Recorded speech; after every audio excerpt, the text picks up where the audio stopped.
Hello, my name is Mark Gibson, and you're listening to the podcast version of the Teagasc Signpost Series, a weekly webinar that promotes and examines sustainability in Irish farming.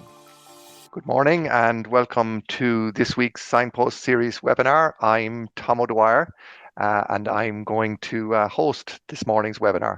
I'm joined by my Teagasc colleague Méabh O'Hagan, who is going to help with questions later on this morning. And this morning we have two presenters lined up, two Teagasc colleagues as it happens. The first is John Greaney and the second is Niamh Barry. So good morning, John and Niamh. You're very welcome to this week's Signpost Series webinar. So on this morning's programme, we're going to hear about two projects that are helping to support climate action across Europe, or climate action by farmers actually across Europe. The first project, which John will talk about, is Climate Farm Demo, and this is a European funded project focusing on accelerating the adoption of climate smart farming practices and solutions by farmers. So helping farmers to adopt practices which can benefit their farm and also benefit the climate. The second project, which will be presented by Niamh, is called ClimateSmart Advisors, and it's also a European funded project. It is focusing on the role of advisors and building the capacity of advisors to give targeted and effective climate advice to support farmers. So the first project is supporting farmers directly. The second is about building the capacity of advisors. So John, just before we go to the presentations, you're heading up this Climate Farm Demo project. It involves demonstration farmers. And I understand from you that that you have worked with demonstration farmers before in your career. Thanks, Tom. Good morning, folks. So look, I've worked with Teagasc since I graduated many moons ago at this stage. But I previously worked on different joint programs and in an advisory role as a local B&T advisor as well. So look, I'd like to think I've plenty of experience working with farmers on a one-to-one basis or in a group setting. So look, as we go through the presentation, you'll see that we've recruited a number of farmers within Ireland for the project. So yeah, look, we've the foundations are in place, and look, the project is beginning to get going finally. Thanks God. Okay, all right, and Niamh, to you, you have joined Teagasc in the last 12 months. You're working on this project to support advisors. I suppose your career to date, you've had a somewhat varied career, but you have worked with advisors previously as well. Yes, so I was an agricultural consultant over in Scotland till I got the opportunity to come home and work for Teagasc. So I've been working with advisors, and I also have done a research master's as well. So I've kind of gotten to be on both sides of the fence in terms of looking at research and on actually working with advisors. So it's nice to get to work in this project because it kind of molds everything nicely together. Okay, good. All right. Well, look, we'll start the presentations then. So I understand John is going to lead off with the Climate Farm Demo project, and then we'll follow directly with your presentation, Niamh. And so over to you then, John. Okay, so good morning, everyone. I'm working as a national coordinator for the Climate Farm Demo project within Ireland, and I'm also working in an advisor role as well. So I'm working with the farmers that we've recruited to date. Some of our listeners, Tom, might be aware of the project or came across the project before. And there's probably those that are probably hearing about it for the first time this morning. So I'm just going to give you a whistle-stop tour of maybe the background to the project. So there's a lot going on in terms of KPIs and metrics and I suppose wheels moving in the background, but I'm just going to pick on some of maybe the important things this morning. I'm just conscious of time. So look, on the left, we've got some of the main objectives of the project. So to establish a network of pilot demo farmers to boost climate smart farming knowledge exchange and cross-fertilization among agricultural sectors. So in a nutshell, there's 1,500 farmers recruited across 27 EU countries, and 61 of which are recruited here in Ireland. So Teagasc is the main partner of 80 partners involved in the project. The second main objective is to support and advise pilot demo farms in implementing and demonstrating the climate smart farming practices to increase innovation uptake. So this is generally a three-pronged approach where the number one, I suppose, there's an audit carried out on farm, which I'll delve into further later in the presentation. There's an action plan then, that's carried out. So maybe how the farmer is going to implement a positive change on farm or reduce overall emissions. And then 3, look, there's a demo event or there's peer-to-peer learning activity taking place on farm. The final one, which probably later down the line in the project, is to incentivize the adaptation and of climate smart farming practices across Europe, thanks to standardized methodologies and relevant rewarding mechanisms. Okay, so just in relation to the screen grab, as on the right of the screen, down the bottom left, is in terms of the impact. So the impact, and I suppose, is very much entwined with the 2030 targets that we've set, as it's an EU project. So at least 30% reduction in greenhouse gas emissions, 4,500 on-farm demonstrations, so 1,500 farmers at 3 events on each farm, so an event maybe every second year. So the first event could be tailored around maybe the baseline figures, where the farm is at, and maybe the goals that we set, be it the short-term, medium or long-term goals, and maybe how we're going to achieve it. Second event maybe might focus on how we're getting on, and the final event might showcase maybe the changes that have taken place down the line as we reach at the end of the project, be it in 2029. Okay.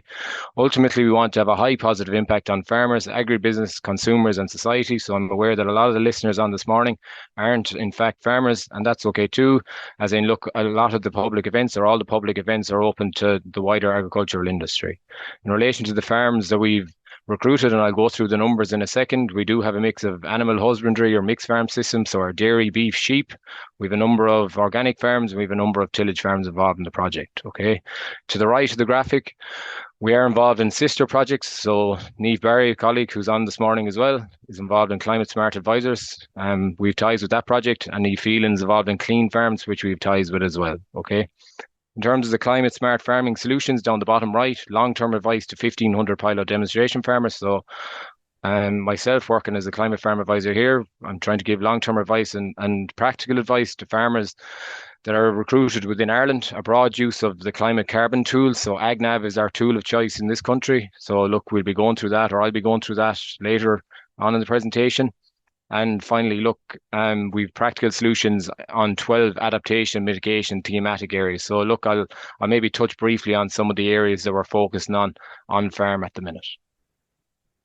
In relation to maybe why would these farmers, what was in it for them, or why do they want to get involved in this project? Okay, so it offers farmers the opportunity, or the farmers that we've recruited, to receive close support from a dedicated advisor for 6 years on climate mitigation and adaptation, to improve technical aspects on their farm, so be it breeding management, crops, nutrient management, grassland, soil fertility, etc., to improve the farm efficiency, reduce operational costs, and reduce climate impact, and hopefully improve overall profitability on these farms, to be informed about funding opportunities and carbon rewarding mechanisms. Okay, so look, as we edge towards maybe a new cap in 2027, maybe what's coming down the line, to assess applicable methods and tools for climate smart farming practices. So again, to touch on the AgNav tool, to receive the latest research results and practical solutions produced in the regions. So I suppose firsthand, be it the research that's taken place at a lot of our centres, be it in Moore Park, be it in Grange for the dry stock, or even here in Athenry for the sheep side of the house.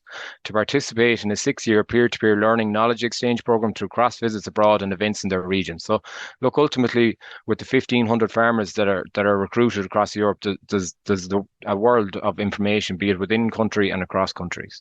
Okay, so just to give an overview of where the farms are located in Ireland and across Europe, a screen grab on the left of our screen here. Okay, so 61 or 60 odd dots. As you can see, look, we've 12 advisory regions in Teagasc, and I'm happy to announce that, look, we have farms within all these regions, okay, or numerous farms in some of the regions.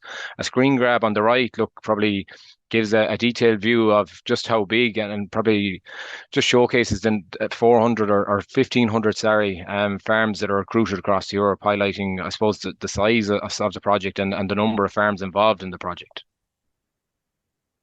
A breakdown of the farms across Ireland. Okay, so as I outlined, we've 61 farmers recruited in total, 36 of which are dairy, 21 are beef, and a number of these farms have sheep too, and we've 4 tillage. 18 of the farms are existing Signpost farmers. So look, this project, albeit on a European level, is very, very similar to the network of Signpost farms we've recruited. So we're selling the same messages and trying to implement positive changes on these farms.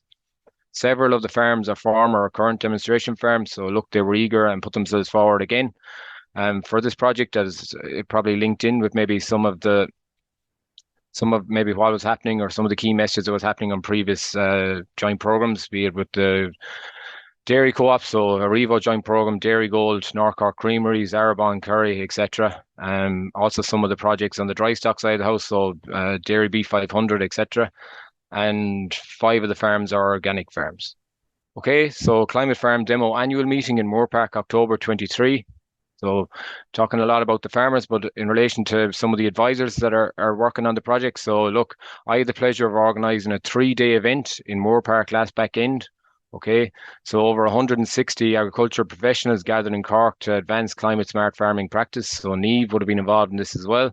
So the objective of the 3-day event was to enhance collaboration and encourage the implementation of climate smart farming practices throughout the continent. So it was a 3-day event whereby I would have organised events indoor and outdoor. So the advisors would have got a choice to visit either dry stock farms or a dairy event. And I suppose we're quite lucky, and it highlighted to me how lucky we are in Teagasc in terms that our advisory, our research and our education is under the one umbrella, and how easily, I suppose, we take it for granted that we can organise events, and we have a good network of farms there already. Okay, so look, the event on the dry stock side of the house would have taken place on Pat Collins's farm, a Dairy Beef 500 farm outside Castlemartyr in Cork. He's finishing an awful lot of bulls on that farm. Okay, and Joe Morrissey would have opened his farm gates to dairy side of the house, and he's a small farm shop on the farm as well. So look, ultimately there was workshop sessions and activities on climate smart farming demonstrations, adaptation, mitigation practices, and on-farm audits. And look, what it highlighted, I suppose, to myself and Niamh would have been that all advisors across Europe are facing the same challenges, be it in Western Europe with adverse weather. And look, even there recently, the temperatures in Greece I think they're soaring to over 42 or 43. Okay, so look, a lot of the challenges are quite similar for advisors across Europe. In relation to Teagasc and maybe some of the tasks that are happening behind the scenes. Okay, so we're leading work package 3 in the project, okay, which is supporting demo activities. So task 1 will be preparing for Climate Farm demo events. So look, as I mentioned there, we're probably very good at this stage. We're well used to, we're experienced at organising events. Okay, so look, we're ultimately helping the advisors across the project to prepare for Climate Farm demo events. So I would have put together, with the help of a number of colleagues, an on-farm demo design guide, I suppose, which implements or which highlights how to carry out an on-farm or best practice of demo events on the ground. Task 2 will be supporting and facilitating annual Climate Farm demo campaigns. Task 3 will be learning from and continuously improving the Climate Farm demo activities, so the monitoring and evaluation of events. Okay, so look, whereby an event takes place in the project, there's a post-event survey to be carried out. So look, we're trying to learn continuously from the events that are taking place, be it in Ireland and across Europe. Task 4 will be managing, coordinating and monitoring Climate Farm demo events to ensure that, look, the 27 countries are hosting events and having events, and look, whereby events haven't taken place to date in certain countries, I'll be contacting advisors and making sure, that they're okay, or do they need any advice or hand-holding in relation to getting events off the ground. And task 5 will be building the farmer and advisory capacity for Climate Farm demo events. So any training needs, which look, Niamh Barry is definitely going to touch on later in our presentation, but any training needs that, look, maybe advisors are looking for and putting together maybe a training day or a training pack. Okay, in relation to the work completed to date, working our way up from the bottom, it's very much a 3-pronged approach in terms of the graphic on the top right-hand corner, in relation to 1 being the audit, 2 being the action plan or the AMP, and 3 being the demo event. But look, at all times, the farmer is core and centre to everything that's happening within the project. We have recruited the farms, okay, down the bottom left. 61 farms are recruited and they're registered on the back office. Okay, so each farm is registered online and received its dedicated ID number. 2, all the carbon audits, which I'll touch on a second with the AgNav tool, have been completed. And now I'm just trying to get out on farm and I suppose go through this workload and maybe go through some of the reports and make sure that the farmers understand their own figures and maybe where they want to go in terms of implementing an action plan or how they plan on reducing these overall emissions on farm. 5 is the demo events. So look, 10 events have taken place to date. across the spring and early summer. We've 2 events scheduled for next month, and all events must be registered for the actual event on the CFD or the Climate Farm Demo back office, which is available to all advisors. And as I mentioned, in terms of our monitoring and evaluation, a post-event survey must be filled out after each event, highlighting maybe what worked well and maybe something that needs to be improved. Okay, in relation to AgNav, so look, I'm well aware that lots of our listeners would have came across AgNav or would have workings with it to date. Okay, so it's a tool that's put together through a collaboration with Teagasc, Borbia, and ICBF.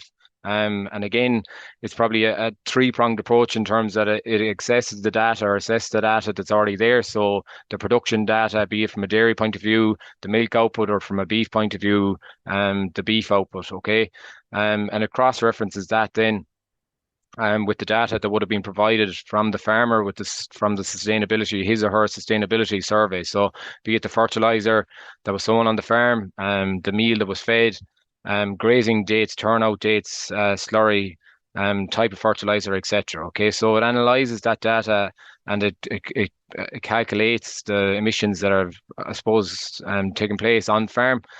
And it gives you the opportunity then to use a forecaster. So picking certain adaptation mitigation actions, it gives the farmer an opportunity to see what action or what measure will reduce the emissions on farm.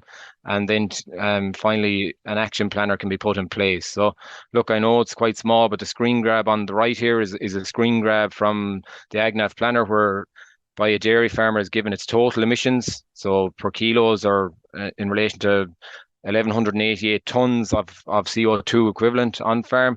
The emissions then is broken down per hectare, but I suppose a big one from an advisor point of view is the kilos of CO2 equivalent per kg of fat and protein corrected milk. So this farm is very much on its way to being extremely efficient in terms of the emissions that are outputted on farm. So a target there would be roughly 0.7 or 0.75 kgs of CO2 equivalent. So this farmer is very, very close to hitting that target. Okay, so in relation to the events that have taken place across different countries and the thematic areas that were outlined, I suppose, are the 12 thematic areas that we're focusing on, which I introduced on the first slide. So you can see on the left, look, events are taking place, which is good to see across all the countries. So Estonia, Germany, Portugal, Finland, Ireland. Look, we have 10 events as I outlined, and look, France and Spain are leading the way with 15 events to date. Okay, in relation to the thematic areas that we're focusing on, so look, these are the 12 thematic areas, but you can see the number of events that are associated with each one. So energy management 28, rewarding mechanisms, water management, but you can see down the bottom a big one, and I suppose it's something that we too have focused on here in Teagasc over the last number of years, and look, since I've maybe taken up an advisory role, will be soil health or soil fertility. So look, 65 events have touched on this area. Okay, and finally, okay, so the key messages are a few key points that I want to make aware to our listeners. So look, there's public events and they're open to all, so everyone is welcome to these events. These events are registered on the website, so Climate Farm Demo, www.climatefarmdemo.com. Okay, so look, anyone that's interested in coming along to these website can see on the calendar that upcoming events. So they're registered 4 to 8 weeks in advance of the events taking place. Farmers are central to everything we in the project. So be it the events, everything is tailored around the farming system and what's happening on the ground and the direction that these farmers want to take and are willing to take. Okay, implementing and demonstrating climate smart solutions for a carbon neutral Europe. Okay, so again, our action plans are focused around this.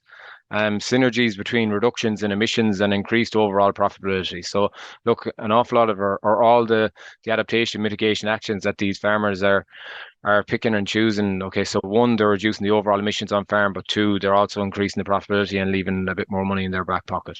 Okay, so it's very much so a peer-to-peer learning approach. In relation to, look, it'll be mainly that our farmers are taken front and center at these events. Okay, so look, I've spoken so much there about the pilot demo farmers and everything that's happening in relation to the farmer. So Niamh is just going to take you through now, I think, a short presentation in relation to, I suppose, how can these advisors support the farmers.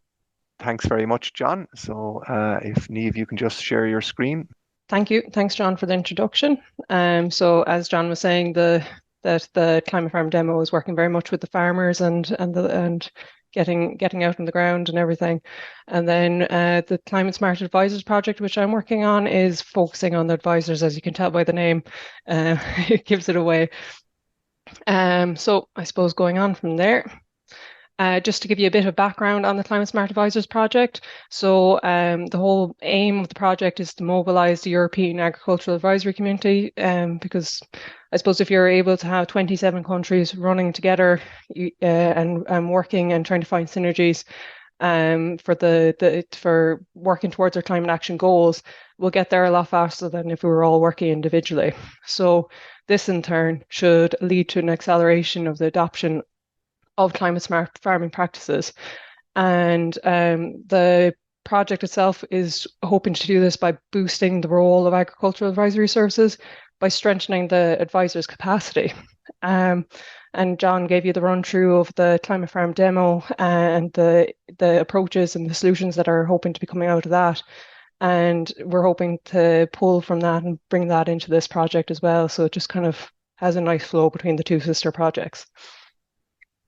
So as I mentioned, there's 27 countries involved in this project, and in Ireland there's two partner organisations. It's Teagasc and the Agricultural Consultants Association, and I suppose across the whole EU side of things, there's a number of partner organisations and advisory organisations.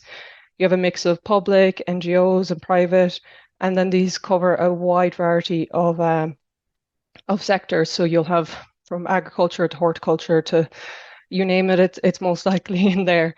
So yeah, and over the duration of the project, it's a 7-year project. It started in March 23 and it's running up to March 2030.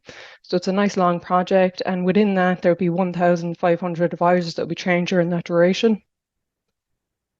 So I suppose you're probably wondering how are we going about doing that and how are we getting that actually into play, because you can have all the goals you want, but unless you have the method to do so, then you're at nothing. So I suppose the core of this project is communities of practice. So communities of practices is within this project is that you have a group of advisors together that share a common concern, a set of problems, or they're interested in a topic, but pretty much it's going to run similar to a farmer discussion group, except it's for advisors. So within that structure, you have your ClimateSmart coach, which is acting as your facilitator. And then you have other members of it, which are other advisors that act as ClimateSmart advisors. So, and each community of practice is funded for 2 years. So there's a good amount of time to allow for peer-to-peer exchanges to go on and for there to be that joint learning element coming into play. So bringing it back to the Irish context, we actually have started our first community of practice in Ireland. So within this community of practice, we have Teagasc members, ACA members. It's run by Teagasc. I'm actually the ClimateSmart coach for this one. And but that's after kicking off. And for our first meeting, we went about identifying what areas are challenging and what are the opportunities for advisors to actually be able to support farmers on their ClimateSmart farming journey. So by identifying these areas, we were able to give a guideline as to where we want to go for the next 2 years. So we'll be focusing on these areas, and we'll be sharing best practices, seeing what works for other people, and pulling information from other communities of practices that are going on across Europe, so that we're all learning and getting that information flow going. And we'll be hoping to create new knowledge as well, and be sharing that as well. And all of this should, in theory, boost our advisory capacity to give ClimateSmart advice. So one of the things that I suppose that was really important for this is that the ClimateSmart coach, which is the facilitator, that there's additional training given to them because they need to be an effective leader of the community of practice for that to work. So that we have developed trainer workshops that would be run 4 times over the duration of the project. So there's 4 waves in this project, and the train the trainers will coincide with this. So these workshops, we had our first one kick off in March. We had 40 advisors come from 27 countries, which I think shows that advisors are keen to learn. They're keen to build that capacity, and they want They want that information. They want the training. So they kindly came to Dublin. So we were hosted in the Teagasc Horticultural College up in Dublin in the Botanics, and for once in March the sun was out, which was a good introduction for a lot of people to Ireland. So then I suppose the train workshops was very much tailored for the group of advisors that we had coming. We did a training needs analysis so that we could identify what areas that they wanted so that it could be tailored for them. And it was very much get involved, get off your feet, or get on your feet, get out your chair, let's go, and make the most of actually being able to interact in person and test out methods and get used to different things. So the interactive engaging activities included areas such as how to motivate a group with playful and innovative activities, how to communicate clearly with your group, how to foster peer-to-peer learning for participants, and facilitating discussion, and workshops on like practical strategies for climate change mitigation and adaptation. So all of these methods have been written up, and there will be a knowledge repository that will be going live in 2025, and all the methods that were used in this training will be available. I'll give you some more details on that in a little while. But this workshop was great. It was great to see so many engaged people and people wanting to learn. It was run over a 4-day period, so it was intense, but it was great to just get our teeth tucked in and actually get a sense of what's involved as being a ClimateSmart coach. And now all of us as ClimateSmart coaches have gone back to our own countries, and we've made a community of practice, and we're sharing the knowledge that we have learned during this period with our peers. So it's straight away, it's getting implemented. There's no hanging around. So John touched on the thematic areas. The two sister projects are covering the same thematic areas, and for each of the community of practices, we needed to pick an area that we wanted to focus more on. So the area that we picked as for the first community of practice in Ireland that we wanted to focus more on is highlighted in the red box here. So we wanted to look at additives for reducing enteric methane emissions. So we'll be kind of trying to gain more technical knowledge and around this while also developing our soft skills. And each of these 12 thematic areas has a specialist who knows that area inside and out, and they should be releasing public information in the form of like webinars and the likes, so that that information isn't just locked within the project, that it's available for all. So it's worth keeping an eye out on the ClimateSmart Advisors website to keep an eye out for things like that. So I suppose just to give you the picture of how it's running in Ireland. So as I was saying before, that there's 2 Irish partners. So there's Teagasc and there's the Agricultural Consultants Association, who I'll just refer to as ACA from now on because it's just to shorten it a bit. So yeah, we have about 10 communities of practices to be run in Ireland over the duration of the project. Teagasc is responsible for 6 of these, and ACA is responsible for 4 of these. So I have highlighted, we're in wave 1 at the moment, and highlighted in the red box is our first community practice, and this is one where both partners are involved in it and Teagasc is leading it. So this just because some of the countries, this first wave is our pilot wave. So to make it that all the kinks and all the, if there's any issues or what works well and everything it's all streamlined thereafter for the next wave. So it was thought it was best to, I suppose, save the resources for when you knew it was 110% right and ready to go. So that's why you can see that there's only 1 community of practice running for this wave, but then there's many community of practices running thereafter. So that's just to give you the kind of outlay of how it's running at the moment. And then I suppose to give you an overall structure, because as you can imagine, as more communities of practices are kind of getting running and everything, then there's a lot of voices and there's a lot of information that could be lost. So to ensure that there's a flow going on within each country, there's a national coordinator. So there's 1 national coordinator for each country, and this just allows for a flow of information to come down from management of the ClimateSmart Advisors project right down to the community of practice, but also if there's anything that the community of practice is identifying to run that back as well up the line. So it's just, there's a nice flow in between. And then naturally, of course, the Climate Farm demo project is feeding into this the whole time. So even with our first community of practice meeting, we identified that we want to get out onto farms and see things as well, so that the next meeting that we're going to have, we're actually going to be joining up with John Greaney and going out on one of his farms.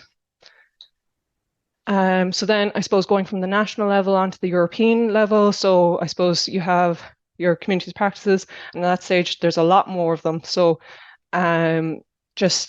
that's feeding into each national coordinator. You have 27 national coordinators because there's 27 countries involved, and you have the thematic leaders. There's 12 of them for the 12 thematic areas, feeding into the overall project as well. And then anything that's been found within this project is feeding outside of the project network as well. So it's going beyond. So it's going into different projects, different innovations, and policymakers. So it's not just this project is standing over on its own and that information is locked in. That information is flowing, and that's the whole point. I suppose if we want a universal movement, then everything has to flow both ways. So one of the things that at the beginning of the project is that there was a survey done to base the current state of play for of the level of climate smart advice that's out there. So there was a survey shared to EU advisors, not just within the project, but outside the project as well. And one of the areas that is of particular interest is what are the barriers in particular for implementation of climate actions at farm level. And these were the areas that advisors found of interest. In particular, naturally, they they indicated that economic and financial barriers are a major barrier for getting climate action out at farm level, which is completely fair. A lot of technologies, they're expensive, or it's a change of system. It can be difficult on that front. But I suppose the two parts that I want to highlight that are of particular interest, I suppose, for both projects is the fact that there's a belief that the lack of knowledge and the lack of training for farmers and advisors is playing a part as being a barrier as well. I suppose these are two areas that can be of interest for the project to be able to tackle, and that we're in that position to be able to help with.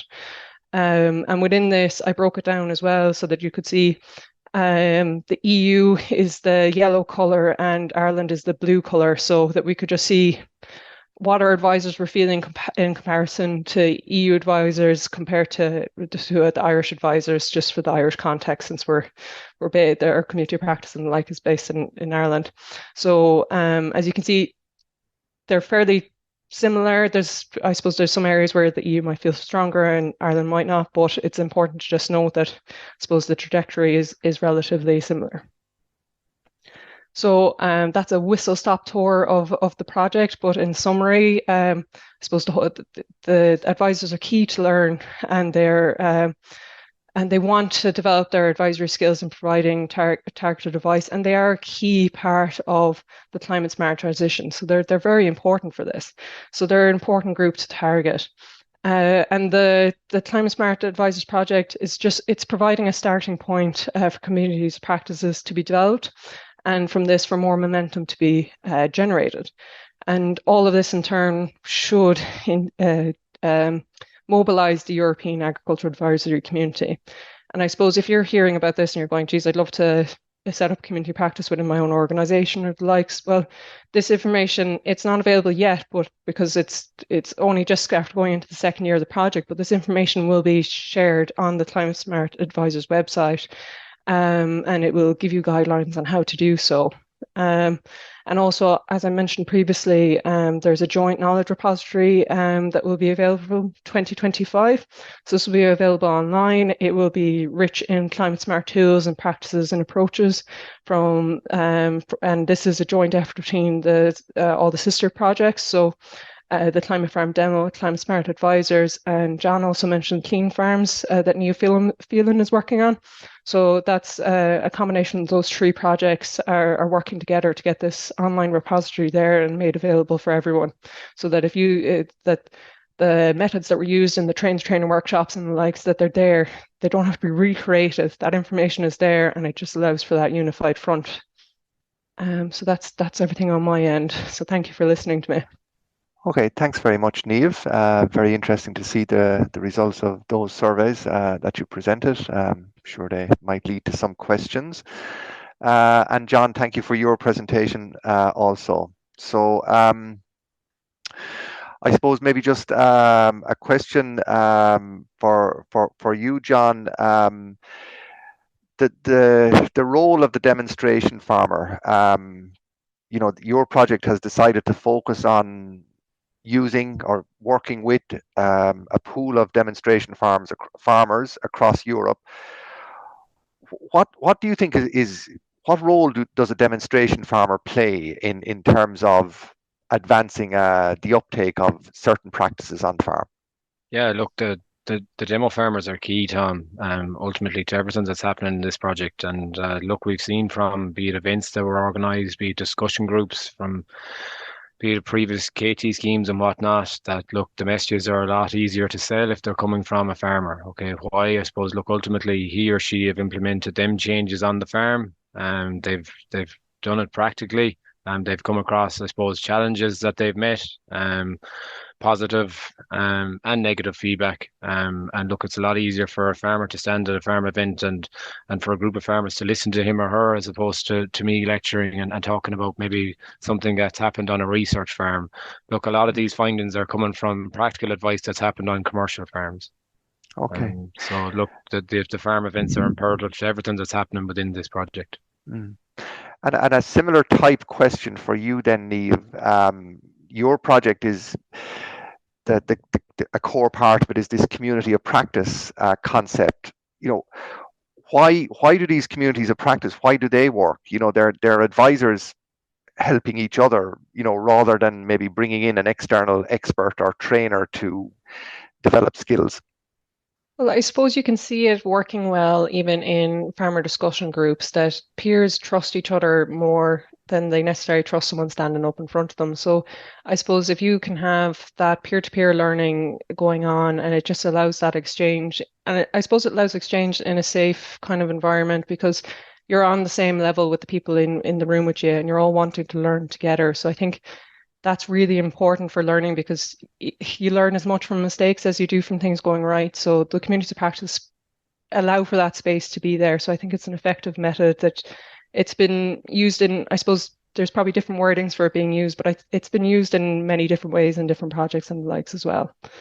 Okay. Very good. Okay, Méabh, there's a number of questions on the Q&A, and just to remind our viewers, if you have questions for John or Niamh, please type them into the Q&A, and Méabh and I will put them to John and Niamh as appropriate. Okay, Méabh. Yeah, the questions are coming in thick and fast now. And lots of comments on two very interesting presentations. I suppose just one question there, that I might just put it to you there, John, is just in terms of the end target for the program itself. What are you perceiving as being the end goal of the project overall? And I suppose for you, Niamh, as well, for John, it's maybe in terms of the farmers themselves, and then for Niamh in terms of the output from an advisory point of view. I'll go to you, John, first, maybe.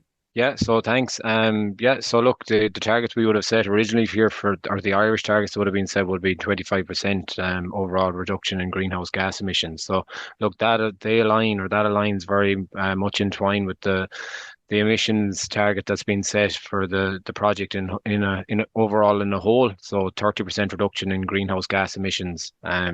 So this project is running up to 2029, or the October of 2029. So look, our own ambitious target here within Ireland is 25% by 2030. So look, they're very much in sync.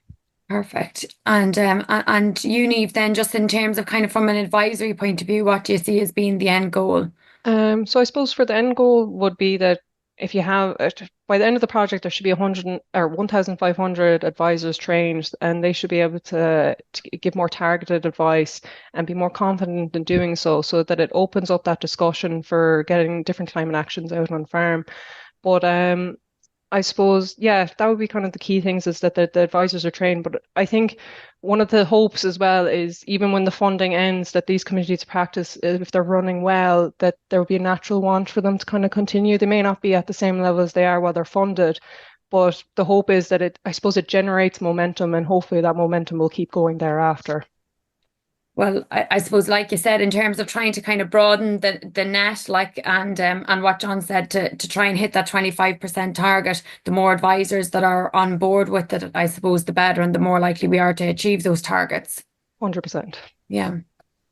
And just as well, John, I'd be interested in terms of like the adaptation plans that are being completed for the farmers. What are the most common measures that you're seeing as being needing to be put in place, or where you see potential for improvements on farms? Yeah, so look, we're focusing on the 12 thematic areas, Niamh. But ultimately, look, the farmers, number one, they want to reduce the overall emissions on farm, but two, they also want to increase profitability. So look, I mentioned in my slides that looked at strong synergies between the measures that they're picking to reduce on-farm emissions, but to increase overall profitability. So look, soil fertility was is a key one. So look, low emission slurry spreading is a big one. Getting more out of the slurry, reducing their overall fertilizer bill. Protected urea, Méabh is another one. Look, that's been implemented on the ground.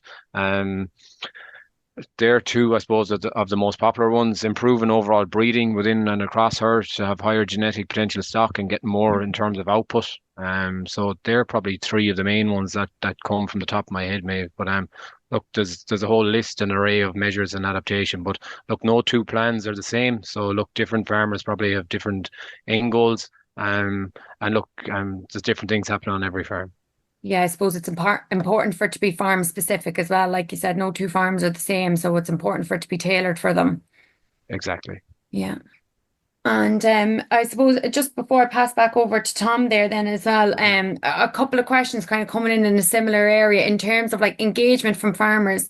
Even in one of your last slides, Niamh, I was a little bit surprised to see that Ireland actually ranked slightly lower versus across the EU in terms of maybe attitudes towards climate change mitigation and stuff like that.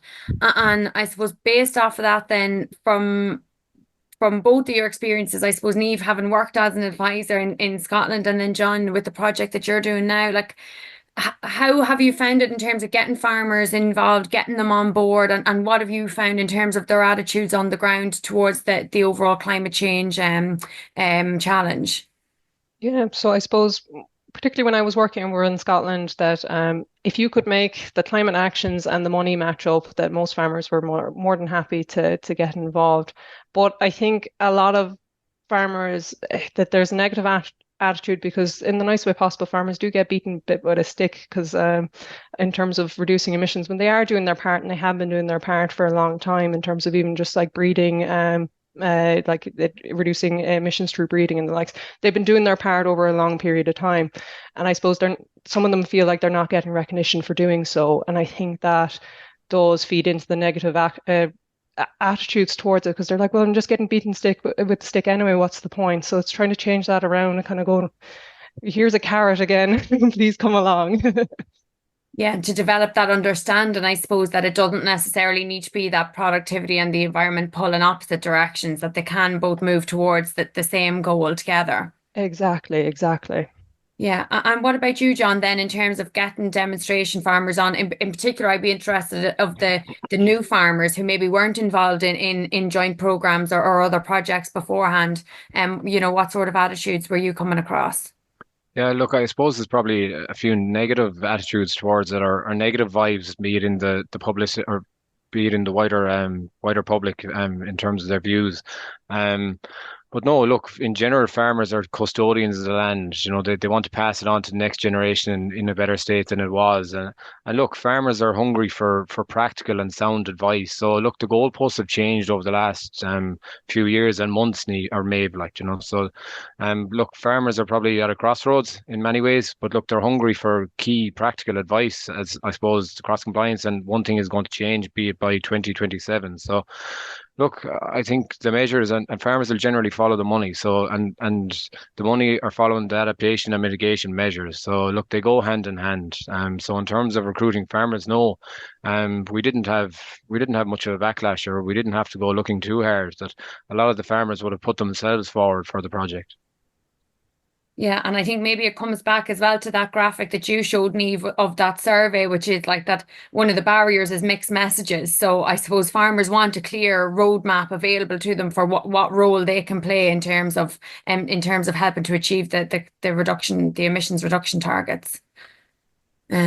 That's perfect. I'll just pass back over to you, Tom, if you have another question. Okay, thanks, Maeve. Yeah, and look, I'd concur with that. I think what you hear from farmers, that they want to do the right thing, but tell us where to start. Tell us where we should start. So I guess that's hopefully maybe the benefit that can come from these two projects. That through both projects, there will be demonstration farmers who are clearer on the next steps or the steps that should be taken, and then there'll be advisors that are also better equipped to support farmers.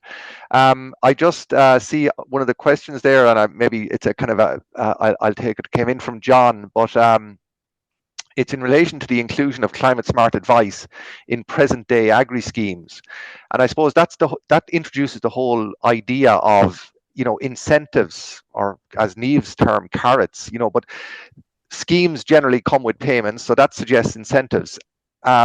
Both projects, to my knowledge, don't necessarily address incentives, but would either of Niamh or John wish to comment on that? How helpful could it be if there were schemes and incentives for farmers to take on certain measures that have been identified through your projects? So look, there are like certain measures. So there is schemes there, Tom. Like, so be it, look, there's a payment there for introducing or incorporating red clover silage and multi-species. So look, there's a subsidy provided there by the department. These are two measures which are being taken, be it in the action plan or incorporated on farms across the country. So look, we all know how popular red clover and the incorporation of clover into grazing systems and grazing management has been. So look, there is a subsidy there that can be applied for through the ag food, or be your local B&T advisor. So look, that's definitely be it money incentives, and also in terms of it's having a positive impact in reducing overall emissions on farm. Yeah, that's a good point. So there are some incentives already available that align with the practices that are recommended to reduce emissions. So that's a good point. And you, Niamh, would you like to add to that? Yeah, I suppose actually one of the 12 thematic areas is rewarding mechanisms. So there's going to be more information coming out in that that if you keep an eye out for, it'll be worth tuning into that webinar, because it looks at that element of offering reward for I suppose doing what's needed. So yeah, that'll be an interesting one to be able to follow up with as well. Yeah, so that's, I guess, all tied in then to the carbon farming, which maybe we're maybe a little bit away from here yet in Ireland, but it is coming. So we'll just, as you said, keep an eye on that. There's an interesting question then as well in for Hugh, maybe not totally related to both projects, but I'm hoping one of you can answer it. Is there a simple template for farmers not involved in either project to compare how they are doing on climate mitigation? Maybe, John, you mentioned AgNav. Again, do you want to lead off on that? Is that maybe where that person should look through an advisor? Yeah, I can, and look, I'll probably bring Méabh in on this as well, as she's working in the field at the minute. But yeah, look, the AgNav tool is available there, be it through your local B&T advisor or through the climate sustainability advisors. Méabh, do you want to come in on that, because I know that's what you're working on every day? Yeah, it's a good opportunity to get a plug in there for the Signpost Advisory Programme. So it's a free advisory programme that's available to all farmers, Teagasc clients and non-clients. It's a free service, so farmers can get in contact with their local Teagasc office to sign up for that. The Signpost Advisory Programme, and basically we can get their carbon figure off of that AgNav programme and look at their figures, see how they're performing, and come up with again a similar adaptation plan as what you were discussing for your farmers, John, to help support them improve on their figures. Yeah, very, very good. We'll have to charge you for that advertisement, Méabh, maybe. But no, that's a good answer. Maybe just to go to Niamh, and then maybe John might wish to comment as well. On your presentation, you had a picture of 40 advisors from across Europe who attended a training session in Dublin earlier this year. I'm just curious from an advisor perspective, the challenges that the likes of Méabh and other advisors in Ireland face in engaging farmers in thinking about the climate and how agriculture and farming has an impact on the climate, or maybe even how climate impacts on farming is another way of looking at it. From talking to those advisors at that training session in March, are they facing similar challenges to the challenges faced by advisors in Ireland in terms of getting farmers interested in this area? Yes, and it was, even if I suppose the challenges are different in a way in terms of what area they're related to. So like Spain now, it's water management or things like that. Nonetheless, the challenges are similar in terms of getting the door open to have that conversation about climate change. But I think it's also interesting in terms of different countries in Europe. They may be focusing more on adaptation measures, whereas in Ireland we're quite focused on mitigation measures. So it's interesting to see how there's even little differences in that front, because I suppose we're feeling the likes of it's been non-stop raining and the likes here, whereas in other countries, as John mentioned earlier, Greece has an unprecedented heat wave at the moment. So it's I suppose everyone's trying to adapt and mitigate in different ways, but getting the door open to have that discussion is the key part that we all universally felt similar on. Okay, now you've mentioned two terms there. I'm going to have to ask you to explain. You had mentioned both adaptation and mitigation. So would you just clarify what's the distinction? So adaptation would be when you're trying to go, right, we're not getting as much rain. What do we need to put in to adapt to that? So it's like maybe irrigation lagoons if you were doing potato farming over in Scotland, like so when the summers are starting to get drier. Whereas mitigation is looking for ways to actually reduce that emissions from going out into the atmosphere. So like breeding strategies in cattle and the likes, or using less for slurry spreading and the likes. Yeah. Those type of things would be then more mitigation measures. Okay, so mitigation is trying to reduce the impact of farming on climate, whereas adaptation is trying to adapt farming to the climate that well, there's plenty of evidence that it is changing. So yeah, okay, that's an interesting point, because I don't think we hear a lot about, or haven't to date heard a lot about adaptation in Ireland, but perhaps that'll be something that'll become more prominent. John, would you like to describe, there are plenty of other colleagues working in your project across Europe. Again, the question of engaging these demonstration farmers and motivating these demonstration farmers to look differently at how they're farming, and to complete these, or to identify actions which they can implement on their farm to reduce emissions. Yeah, look, definitely, Tom, but maybe just to follow on your last point, or Niamh's point, is like, look, there has been a shift towards the adaptation measures. So look, it's no surprise to everyone here on this call that the springs have been coming that bit wetter. I know the weather hasn't been great over the last while, but we experienced I suppose a cold drought, if there's such a thing. Grass growth has been quite slow. So look, whether it's having that extra buffer on farm that farmers aren't going to get caught, with being without feed or so forth, In relation to the second point then of advisors across Europe, well, look, yeah, the advisors in Western Europe are probably being faced with adverse weather effects, so be it, wetter springs or warmer summers, so as we outlined in Greece and whatnot. So yeah, look, we're definitely basing the action plans around these issues that our farmers are being faced with. So we're not just going out to the farm and completing the audit and saying, look, bang, bang, bang, X, Y, or Z has to be implemented in terms of mitigation measures. Okay, so look, we're trying to have a mix or a blend of the adaptation and the mitigation measures to suit each plan. So no more than Maeve's point in relation to no two farms are the same, no two audits are the same, or no two AMP or adaptation or action plans are the same as well. So look, there's a bit of work going into them plans, and look, that's what we can see across Europe as well with the other advisors, or the 140 or 60 or 50, advisors that are involved in the Climate Farm demo. Okay.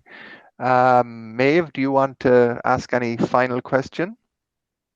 Well, I suppose, there's just questions there about like how climate is kind of coming front and center in terms of whether it's politics, whether it's funding from the EU and that. So just for both Niamh and John, I might go to you first, Niamh. What would you like to see prioritized? Do you know, would it be expansion of the likes of the ClimateSmart Programme or more new initiatives like that? Like what sort of measures would you like to see prioritised to try and help us to achieve our targets? Well, I suppose there, in the nice way possible, there's a lot of projects there. So I suppose getting them that they're all moving on a unified front would be something that I'd like to see, because there's a lot of really good quality projects that are doing great work, but then having it that the information is shared more so across would be something that I would like to see more of, because I think that way everything's moving together rather than everyone running to the goals individually. I think would be something that I would think would make a big difference, because there's very good quality projects going on and they're all doing different elements, but it'd be nice to see them overlapping more. Yeah, absolutely. And yourself, John, what would you like to see kind of being prioritized going forward? Yeah, so look, they're more than working in the same line as yourself, Maeve. Look, the AgNav tool is probably a great tool or facility there that we have. So look, if we could get more farmers to become aware of their own, I suppose, CO2 or kilos of CO2 per kilo of output, be it on the beef side or the dairy side, like, you know, and to have them figures, I suppose, in the public eye a bit more. So look, years ago, ICBF would have had the calving reports, or they would have had the co-op reports or whatnot, and farmers were probably saying, Jesus, what are these? So look, it takes a bit of time for one, the advisors to get their head around it, but two, the farmers. So look, it's definitely something going forward that I'd like to see on all the reports, or be it on a farm visit, is the kilos of emissions on farm. Yeah, and I think it's a great way to kind of highlight the importance of the ClimateSmart project, though, is like it's all well and good having all of this research and everything going on in the background, but if we don't have the tools and mechanisms there to get it implemented on the ground among your everyday farmers, then we're at nothing. So it's great to have a program and a project like this that's helping to do that. So so it's great to see. Yeah, and I'm just going to add to that. I think there's also maybe opportunities to look at further incentives for farmers. You know, John mentioned the likes of the Red Clover scheme. You know, if there were other incentives developed to make it more attractive for farmers to take on the additional cost of making a change, I think that could be very helpful. And I think the big one there is in the area of the methane reducing feed and slurry additives. You know, that they're working at research level, but they're going to cost. They're going to cost, and you know, I suppose there's a question or over whether farmers will be willing to pay the cost. So, yeah, so I suppose that's the other thing. You know, there are technologies that if they're to be implemented, will cost farmers money, and I think that needs to be discussed. So that might be something else. Okay, I think we're just up against our time, so I'm going to draw this morning's webinar to a close.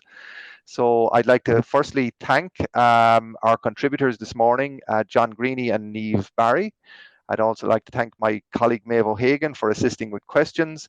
And in the background, we had the assistance of Yvonne Marr, who set up the webinar and got it running. On next week's Signpost Series webinar, we will be joined by Professor Conor Murphy from Maynooth University. It's another webinar related to the climate, and the title of his presentation next week is A Clear Climate Change Signal in Irish Weather and Extremes. And I think that should be very, very interesting. So that brings this morning's webinar to a close. I'd like to thank you all for participating, for contributing to our question and answer session, and wish you all the best for the rest of today. Thank you. You've been listening to the podcast version of the Teagasc Signpost Series, the weekly webinar that promotes and examines sustainability in Irish farming. Don't forget to join us live every Friday morning for our latest webinar. For more, visit teagasc.ie. And you can also rate, review, and subscribe to the Signpost Series on Apple Podcasts, Spotify, or wherever you get your podcasts from. I'm Mark Gibson, and thanks for listening.